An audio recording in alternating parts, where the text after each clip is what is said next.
पिछले दिनों यानी 5 जनवरी को पीएम मोदी ने अपने सोशल मीडिया हैंडल एक्स पर लक्षद्वीप दौरे की फोटो पोस्ट की थी। अब इस फोटो पोस्ट के बाद भारत और मालदीव के बीच विवाद खड़ा हो गया है। यह विवाद इतना बड़ा हो गया है कि सोशल मीडिया पर #बायकॉट मालदीव ट्रेंड कर रहा है। मालदीव के लिए एस माई ट्रिप ने टिकट देना बंद कर दिया है, तो वहीं आज सुबह यानी 8 जनवरी को मालदीव के हाई कमिश्नर विदेश मंत्रालय सफाई देने पहुंचे थे।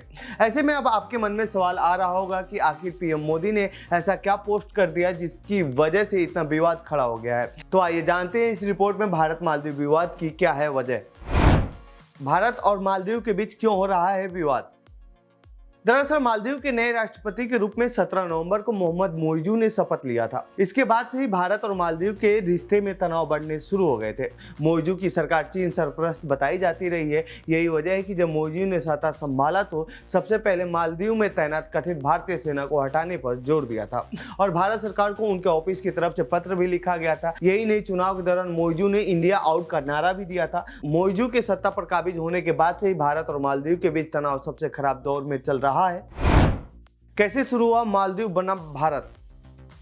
भारत मालदीव के बीच रिश्ते तनावपूर्ण चल ही रहे थे कि इस बीच पीएम मोदी ने लक्षद्वीप का दौरा किया, जो कि भारत का अभिन्न अंग है और इसे भारत का मालदीव भी कहा जाता है। पीएम ने इस दौरे से अपनी कुछ फोटो सोशल मीडिया पर पोस्ट की थी, जिसमें लक्षद्वीप का खूबसूरत बीच भी दिख रहा है। फोटो के वायरल होने के बाद मालदीव के कुछ मंत्रियों ने इस पर अभद्र टिप्पणी कर दी। इनमें मालदीव की युवा आधिकारिक सूचना और कला उप मंत्री मरियम सियूना का नाम भी शामिल है। उन्होंने अपने सोशल मीडिया हैंडल एक्स पर पोस्ट करते हुए लिखा था कि ये क्या मजाक है, इजराइल के कठपुतली मिस्टर नरेंद्र मोदी गोताखोर लाइफ जैकेट के साथ #visit Maldives #sunny side of life. यही नहीं, मालदीव की सत्तारूढ़ प्रोग्रेसिव पार्टी के एक सदस्य माइज महमूद ने पीएम मोदी की तस्वीर को शेयर करते हुए तंज कसा है। उन्होंने अपने सोशल मीडिया हैंडल एक्स पर लिखा है कि मालदीव में सूर्यास्त हो गया है, ऐसा आपको लक्षद्वीप में नहीं दिखेगा। #मालदीव की यात्रा करें, CC@नरेंद्र मोदी। बस क्या था, इसके बाद से ही यहाँ विवाद शुरू हो गया है। भारत की तरफ से मालदीव को करारा जवाब दिया गया है। बॉलीवुड की कई हस्तियों ने मालदीव के बाइकआउट करने की बात कही है। बढ़ते विवाद को देखते हुए मालदीव के हाई कमिश्नर विदेश मंत्रालय पहुंचे थे, तो वही चर्चा है कि विवादित टिप्पणी करने वाले मंत्री को बर्खास्त कर दिया गया है। भारत से कितने टूरिस्ट जाते हैं मालदीव। मालदीव की सरकार की ओर से जारी आधिकारिक आंकड़ों की माने तो हर साल सबसे अधिक भारतीय पर्यटक मालदीव पहुंचते हैं। साल 2023 में मालदीव पहुंचने वाले भारतीय पर्यटकों की संख्या 2,09,198 थी। यह मालदीव आने वाले कुल पर्यटकों की संख्या का 11.1% है। तो वहीं साल 2022 में भी भारत इस मामले में नंबर 1 पर काबिज था। भारत से पहुंचे पर्यटक मालदीव की अर्थव्यवस्था में बड़ा योगदान देते हैं।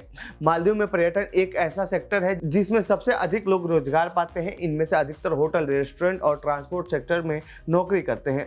मालदीव को डर है कि भारत यदि लक्षद्वीप को मालदीव जैसा डेवलप कर देता है तो मालदीव पीछे हो सकता है और उसे बड़ा झटका लगेगा।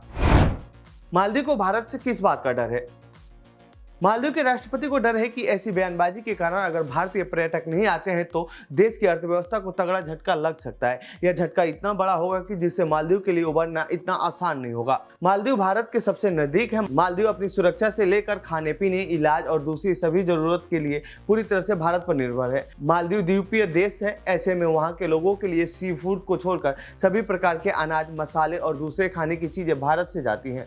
मालदीव के लोग इलाज के लिए हर साल बड़ी संख्या में भारत का रुख करते हैं। मालदीव के पास बस 2 ही विशेषता है। इनमें पहला है वह महत्वपूर्ण समुद्र व्यापारिक मार्ग पर स्थित है। दूसरा, चीन से दोस्ती कर भारत के लिए समस्या पैदा कर सकता है। यदि भारत इन दोनों की काट ढूंढ लेता है तो मालदीव का अस्तित्व खतरे में आ सकता है। तो ये थी मालदीव और भारत से जुड़ी हमारी रिपोर्ट। आपको कैसी लगी ये रिपोर्ट कमेंट बॉक्स में बताएं। साथ ही इस पूरे मामले पर आप क्या कहना चाहते हैं कमेंट बॉक्स में लिखें। बाकी दुनिया खबरों के लिए बने रहिए जनसत्ता के साथ। धन्यवाद।